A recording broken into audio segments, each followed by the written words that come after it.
হযরত আবু উমামা রাদিয়াল্লাহু তাআলা আনহু থেকে বর্ণিত, তিনি বলেন, এক ব্যক্তি রাসূল সাল্লাল্লাহু আলাইহি ওয়াসাল্লামকে জিজ্ঞেস করল, ঈমান কি?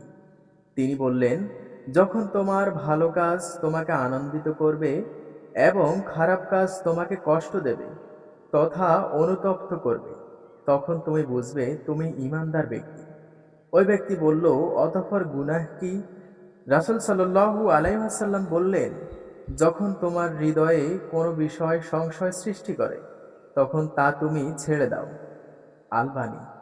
হযরত আবু সাঈদ খুদরী রাদিয়াল্লাহু তাআলা আনহু রাসূল সাল্লাল্লাহু আলাইহি ওয়াসাল্লাম থেকে বর্ণনা করেছেন, ঈমানদার ব্যক্তি ও ঈমানের দৃষ্টান্ত হচ্ছে খুঁটির সাথে রশি দিয়ে বাঁধা ঘোড়া, যা চতুর্দিকে ঘুরতে থাকে এবং শেষ পর্যন্ত খুঁটির দিকেই ফিরে আসে।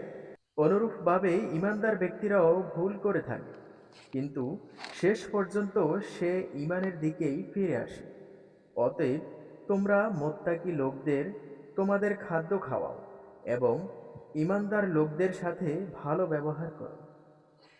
সহিহ ইবনে হিব্বান।